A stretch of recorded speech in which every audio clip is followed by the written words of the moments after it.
Mabuhay, aqui é o Flávio Gaviloski dando continuidade à nossa série de aulas do nosso desafio. Eu acho que eu posso chamar de nosso desafio, afinal você está participando aqui comigo. Nosso desafio de 365 dias, onde eu me comprometi com você a gravar todo dia um vídeo de puro conteúdo, certo? E na nossa aula de ontem eu falei sobre uma das etapas do protocolo D, certo? Que a gente falou sobre a parte de dissimular. Isso acabou me gerando foram geradas para mim várias perguntas, né? No Facebook, no Instagram, enfim. O pessoal me mandando, né? Falando, pô, Flávio, fala um pouquinho mais e o resto, né? Você falou apenas de um, falou que eram 13 ali e qual que seria o próximo passo e assim por diante, né? Gerou vários insights até mesmo para vários alunos e vamos lá, atendendo a esse pedido, eu vou falar sobre mais um passo que seria a parte de você distrair. Então, ontem na aula passada eu falei sobre dissimular e hoje eu quero falar sobre distrair. Esse é o segundo passo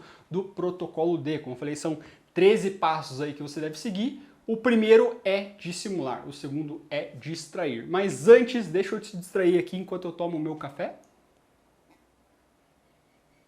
Ah, coisa boa. Perfeito, vamos lá. Dando sequência então, distrair. Flávio, mas dissimular, distrair não é exatamente a mesma coisa? Não, não é. Muitas pessoas acabam se confundindo, mas né, na prática são coisas completamente diferentes, perfeito? Então dissimular, só recapitulando lá aquela ideia de você querer apresentar alguma coisa, mas não ser exatamente aquilo. Você engana. Lembra lá do ator, da atriz, que ele finge ali alguma coisa, ele te emociona, ele te envolve, ele te engaja, mas na verdade não é aquilo que está acontecendo. Já na parte de você distrair, é você chamar a atenção do seu agressor para alguma coisa, para algum ponto, enquanto na verdade você está fazendo outra coisa, você já está maquinando, já está planejando outra ação. O que eu quero dizer com isso? Então assim, enquanto você está mostrando, enquanto você está dissimulando, né? Esses conceitos dos Ds, eles se entrelaçam, perfeito?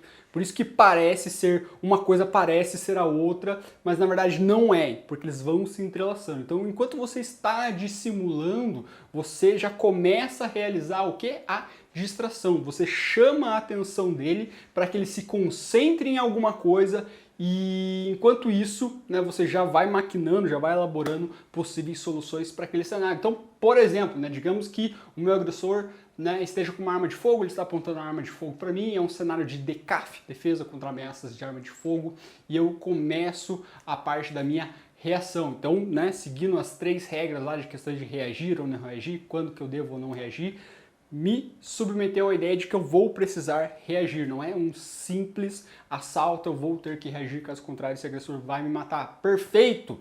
Então eu comecei com o passo de dissimular, não demonstrar a agressividade e aqueles outros hackezinhos e muitos outros que existem aí de encontro à parte de dissimulação. Se você não viu, assiste o vídeo da aula anterior. Agora eu começo a distrair.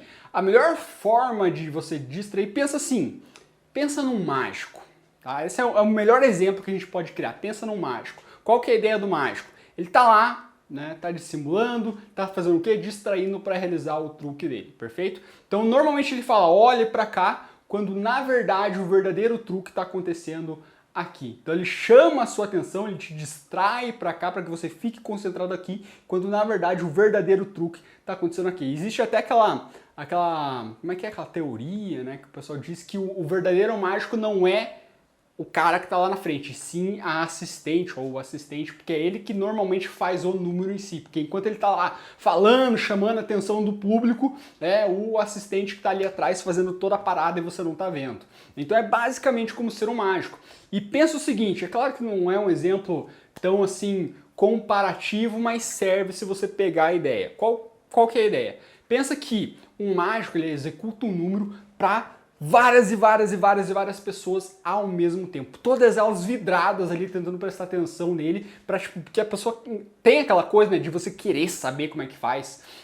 Então você fica tentando achar erro, tipo, porra, onde é que tá o fio, a corda, o buraco, né? Eu tenho que descobrir como é que é feito. Então assim, tem várias pessoas tentando descobrir como é que é feito o número e mesmo assim, de uma maneira muito experiente, muito perfeita, muito bem treinada, que essa foi a palavra-chave da aula anterior, treinamento, muito bem treinada, ele consegue enganar, né, todas as pessoas que estão ali ao seu redor. Então imagina assim, se um mágico consegue fazer isso com várias pessoas ao mesmo tempo olhando para ele, você tem que pensar que você só precisa fazer isso com apenas uma pessoa. Você fala, ah, Flávio, mas né, essa uma pessoa tá com a porra de uma arma apontada na minha cara, tá alterado, tá cheirado, tá drogado, tá não sei o que, tá puto comigo, enfim, né? E é bem diferente de estar numa situação ali, realmente é diferente. Mas se você, né, vê pelo conceito onde tem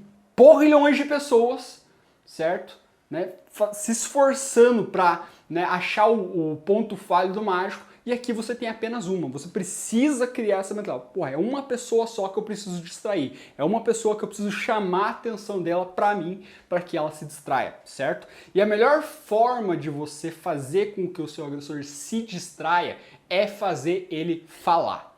Ponto. Essa é a melhor forma de você conseguir chamar a atenção dele, fazer ele falar. Porque nós não conseguimos fazer muitas coisas ao mesmo tempo. Existem aquelas pessoas, né, que não conseguem nem sequer subir uma escada e mascar os chicletes ao mesmo tempo. Ou ela sobe a escada ou ela masca os chicletes, né? Às vezes ela vai subir um degrau, tá mascando e cai para trás. Então assim, acontece. Então enquanto ele tá ali, né, pensando no que ele tá falando, ele tá raciocinando ali, ele não pensa no que ele pode ou não fazer.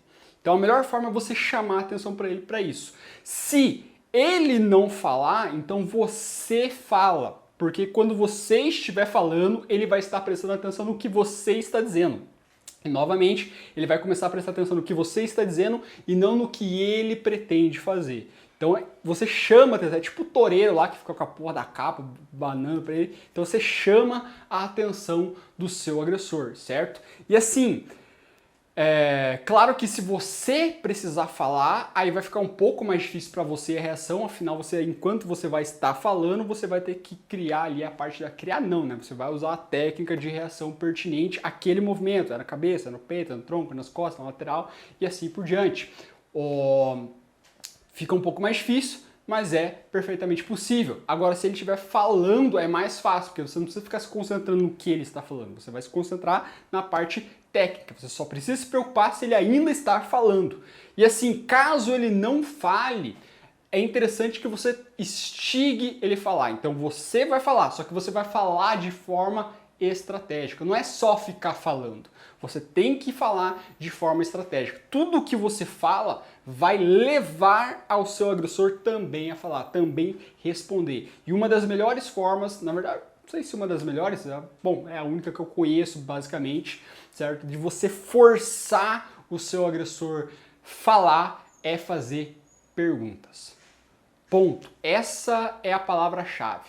Perguntas. Você faz perguntas para o seu agressor e você instiga ele a estar falando. Porque você perguntando, ele vai precisar devolver a resposta. E dependendo da sua pergunta, você continua, né, instigando ainda mais respostas e você cria esse espaço de tempo. É claro que você não vai ficar fazendo 1 milhão de perguntas pro cara, falar, vou ganhar 5 minutos aqui. Tipo, não, pô. É alguns instantes, é alguns segundos que você precisa para executar a sua reação com maestria, certo? Então não pense que eu vou ficar 1 minuto aqui fazendo pergunta. Não, isso não existe. É ali os seus 15 segundos mais ou menos, certo? Então assim, por exemplo, o que poderia ser essa questão de pergunta? Então você pode perguntar o que está acontecendo, o que você quer, o que você quer que eu faça, me diga o que eu devo fazer, o que você quer agora, para onde eu vou, para onde vamos, então você estimulando esse tipo de pergunta, você vai forçar ele a falar. E aí, enquanto ele está falando, ele não pensa no que ele está fazendo, e é aí que você entra com o bot da parte de reação. Então você chama a atenção dele, certo? Então é basicamente, olha para mim, fale comigo. Né? Enquanto isso, ele está pensando no que ele está falando, ele está produzindo e não está necessariamente agindo, certo? Não que ele não possa, mas fica mais difícil para ele. Se você deixar o silêncio, repara, não sei se você já notou isso, não sei se você já ficou presente para isso, mas é muito comum em agressões, né, seja corpo a corpo ou armada, não importa, que a agressão normalmente tende a dar o start quando ocorre o silêncio. Então, talvez você já deve ter visto se você puxar algumas, sei lá, briga de torcida, briga de bar, briga de rua, puxa lá no YouTube, coloca lá, você vai ver, você vai reparar que normalmente a agressão dá o start no silêncio. Porque às vezes fica aquela coisa, o cara fica assistindo, seu arrombado, porque eu vou te pegar, não sei o que, e fica aquela coisa, aqueles pavão, peito aberto, tudo lá, e fica mais ou menos por aí. É quando dá aquele silêncio, eles, E aí os caras entram, porque deu essa quebra, deu esse silêncio, não tem mais ação e reação, não tem como agir e reagir ali, certo? Então é aquela coisa da pergunta, de você estimular com que ele esteja interagindo. Se não tem isso, o que acontece? Efeito, certo? E aí acontece a agressão. Então você precisa continuar a fazer isso, você precisa estimular essa reação dele, porque se ele não reagir a isso, criar esse silêncio entre você e ele é onde a agressão normalmente tende a acontecer. Então não deixe a situação ficar em silêncio. Então se ele está falando, ótimo, deixe ele continuar falando, enquanto isso você se concentra na sua reação que já foi treinada exaustivamente anteriormente no passado, né? Acho que eu rolei uns pleonasmos foda aí, mas seguindo, se ele não estiver falando, você fala, você estimula. E, novamente, você não vai simplesmente falar qualquer coisa, você vai estimular a fala dele. Como? Fazendo perguntas. Não deixe criar silêncio, que é no silêncio que a agressão ocorre, perfeito? Então essa é a nossa ideia de dissimular, dissimular não, né? De você distrair, que normalmente tende a se confundir com dissimular, mas a gente viu aí que são coisas diferentes, bem diferentes. Parecem ser parecidas, em um certo ponto são, elas se entrelaçam ali mais ou menos, elas vão se juntando entre o D1, D2, D3, D4, D5, até chegar no D12, D13, mas é importante a gente entender que são coisas diferentes. Perfeito? Então, espero que tenha gostado dessa aula, né? Comenta aqui embaixo, enfim, me manda um direct, manda uma mensagem, enfim, do que você achou, uma sugestão do próximo tema, e a gente vai conversando a partir disso aí. Perfeito? Um forte abraço, Mabuhay!